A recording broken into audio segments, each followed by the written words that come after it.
उत्तर प्रदेश विधानसभा चुनाव 2027 के मद्देनजर राष्ट्रीय लोक दल अपने संगठन विस्तार के साथ साथ ज्यादा सीटों पर चुनाव लड़ने की तैयारी भी कर रही है। गठबंधन में कितनी सीटें मिलेंगी ये तो भविष्य के गर्भ में है, लेकिन कार्यकर्ताओं का मनोबल बढ़ाने के लिए जयंत चौधरी खुद उत्तर प्रदेश के विधानसभा चुनाव में उतर सकते हैं। छपरौली विधानसभा सीट को अगर 2027 के नजरिए से देखा जाए तो ये जयंत चौधरी के लिए सिर्फ एक चुनावी सीट नहीं बल्कि चौधरी चरण सिंह परिवार की राजनीतिक विरासत का सबसे प्रतीकात्मक मैदान है। छपरौली बागपत जिले की सामान्य सीट और बागपत लोकसभा क्षेत्र का हिस्सा है। विधानसभा क्षेत्र संख्या 50 है। ये सीट 1967 में अस्तित्व में आई और पहले ही चुनाव में चौधरी चरण सिंह कांग्रेस के टिकट पर यहां से विधायक बने, जबकि 1969 और 1974 में उन्होंने भारतीय क्रांति दल के टिकट पर जीत हासिल की। इसके बाद कई दशकों तक किसान राजनीति और चरण सिंह परिवार का प्रभाव इस सीट पर बना रहा। 2002 के बाद आरएलडी ने लगातार 5 विधानसभा चुनाव 2002, 2007, 2012, 2017 और 2022 इस सीट पर जीते हैं। 2022 में आरएलडी के डॉक्टर अजय कुमार ने बीजेपी के सहेंद्र सिंह रमाला को 29,508 वोटों से हराया।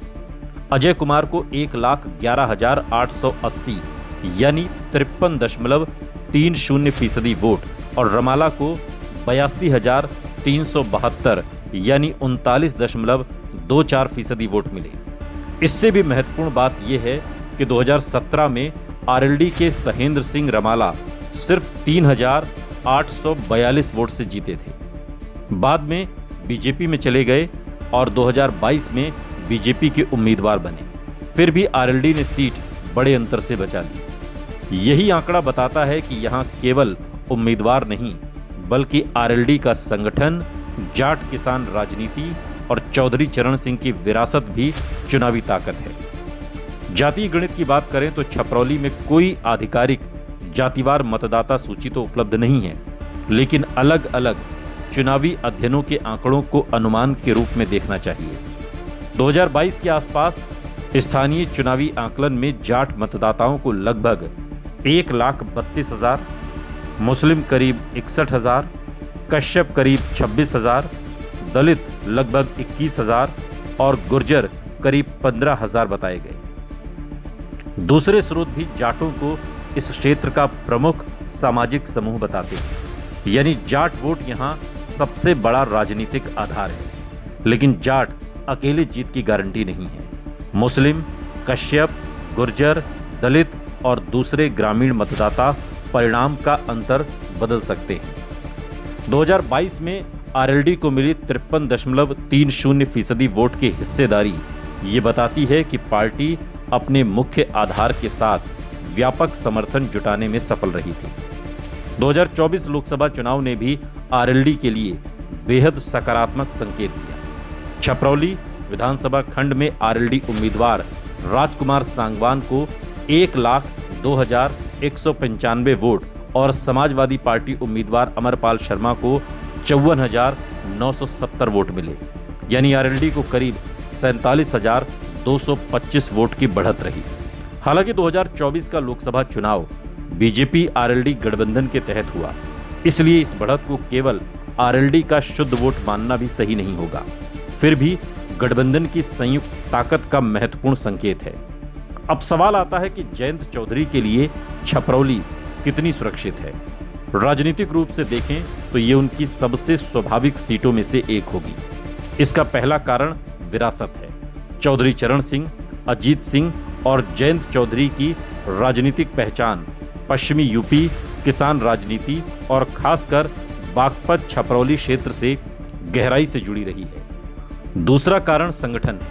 आरएलडी का यहां लगातार चुनाव लड़ना और जीतना पार्टी के स्थानीय कैडर को दूसरी कई सीटों की तुलना में अधिक मजबूत बनाता है। तीसरा कारण 2022 का परिणाम है, जब बीजेपी के खिलाफ आरएलडी ने लगभग 30,000 की बढ़त बनाई। चौथा कारण 2024 में एनडीए गठबंधन का प्रदर्शन है, जिसने दिखाया कि आरएलडी और बीजेपी के सामाजिक आधार साथ आने पर इस क्षेत्र में बड़ा चुनावी मार्जिन बनाया जा सकता है। पांचवां कारण खुद जयंत चौधरी की व्यक्तिगत पहचान है। 2019 के लोकसभा चुनाव में जयंत चौधरी ने बागपत लोकसभा क्षेत्र से चुनाव लड़ा था और छपरौली विधानसभा क्षेत्र में आरएलडी को बढ़त मिली। 2024 में भी आरएलडी ने यहां मजबूत प्रदर्शन किया, लेकिन इसे पूरी तरह जयंत की पक्की जीत कहना अभी जल्दबाजी होगा। 2027 में सबसे बड़ा सवाल होगा कि बीजेपी आरएलडी गठबंधन में सीट किसके खाते में जाती है और उम्मीदवार जयंत चौधरी होते हैं या वर्तमान विधायक डॉक्टर अजय कुमार। और अगर जयंत खुद उतरते हैं तो उनके सामने बीजेपी के साथ गठबंधन होने से एक तरफ अतिरिक्त सवर्ण और गैर जाट वोटों का लाभ मिल सकता है, लेकिन दूसरी तरफ आरएलडी के पुराने मुस्लिम समर्थकों में कितना वोट ट्रांसफर होता है, ये महत्वपूर्ण प्रश्न होगा। छपरौली में मुस्लिम मतदाताओं की अच्छी संख्या है और 2022 में आरएलडी समाजवादी पार्टी गठबंधन का हिस्सा थी, जबकि अब आरएलडी बीजेपी के साथ है।